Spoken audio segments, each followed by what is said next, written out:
Nice to see you again. Who's unavailable for Sunday, and will James Ward-Prowse and Álvarez be in the squad? Who's unavailable? Not too sure we've got MD unavailable. I think everybody's available. And James Ward-Prowse and Álvarez, they're both available as well, yeah. James Ward-Prowse, well, both of them, but Álvarez and James Ward-Prowse are great signings. What about James, though? He's a determined, experienced player. What's he going to give to the team? All the things you've talked about there, Premier League experience, scored goals and assisted in goals throughout his career, so if he does that too, he'll add value to what we've already got, and we hope Edson will bring us something as well. We're looking forward to working with him as well, so I hope the two new signings are going to be really positive for us. Zuma was captain at Bournemouth. Is James going to be your captain, though, do you think? No, not at the moment, no. We'll do that sort of game by game at the moment, and we'll look into it probably at the end of the transfer window. A week ago it looked like Harry Maguire might be joining you, but that's not happened. Your reaction to that, and is Mavropanos, formerly of Arsenal, in the frame to replace him? Well, I don't think I would ever really talk about players at other clubs, because but we did make an offer for Harry Maguire, so I agreed with that, and we just at the end we've not been able to take it any further, so that's unfortunate. And players at other clubs, we're looking at several, but obviously I'm not going to name them and talk about them. Yeah, one of those we think is Kudus over at Ajax. Would you still be interested in a player like him, though, if Paqueta actually stays in this window? Well, again, I'm not going to talk about players at other clubs because it's not my job to do so. But we're trying to have a competitive squad. We're trying to have a squad which can, again, challenge for European places. And if we do that, we need competition. Yeah, and I guess Tim Staden's a big factor in that. I mean, how important is his work right now? Very important. He's new to the club, getting to know everybody. So we're supporting him and hoping that we can continue to add to the squad. What about Jesse Lingard, David? He's been training with you. He was sensational here a couple of years ago. Is he going to get a short-term deal? Well, we've not even considered a deal at the moment. He's in training to see if we can get him back fit and get him in a decent condition. He'll be here next week as well, so no, there's no news on that as far as short-term deals or anything else just now. How's he looking? Well, Jesse's a good player, probably needing to get himself in the correct condition, and we're working on him. All the players tend to need 4 or 5 weeks pre-season, so Jesse's no different from anybody else. Just on Sunday then, what a match to start the home season. Chelsea's spending, though, has been next level. I mean, Caicedo, £115 million, could be on the pitch for his debut. Are you daunted by coming up against a club spending this much money on these kind of players? Well, they spent a lot of money last year as well, and it didn't necessarily work for them, so that it doesn't always mean that spending money guarantees you success. Chelsea are entitled to work the way they do. They've done their own thing for many years and been incredibly successful. So I'm guessing that they're trying to be successful again, but they've signed a lot of really talented players. And how much are you looking forward to another home season here? Given what happened, at the end of last season, the fans will be on a high.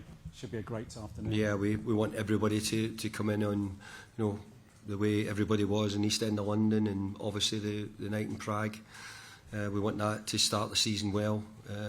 It'll be a great atmosphere here against Chelsea. So let's hope that we get everybody behind the team and gives us a great chance of getting a result.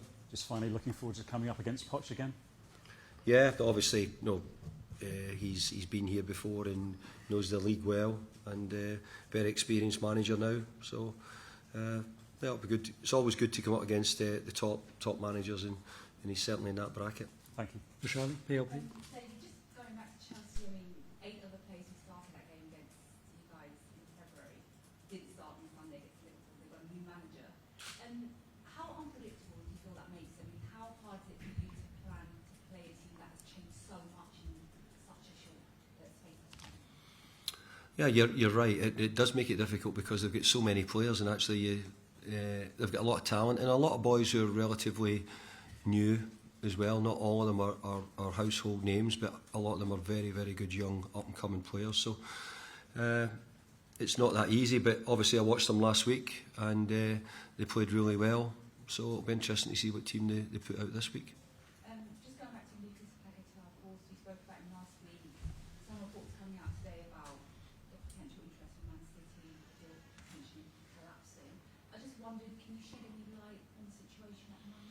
No, I can't shed any light on it. I think I admitted last week at the press conference on Friday that there had been an inquiry from Manchester City on Lucas, but I've got no more to sort of add to that at this moment in time.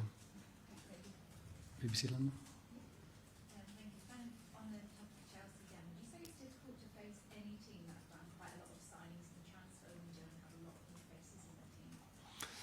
Well, we had it last year. We signed a lot of players last year, and it doesn't always work in your favour, because sometimes it takes time to settle in, people to get to know other players who are new to them as well.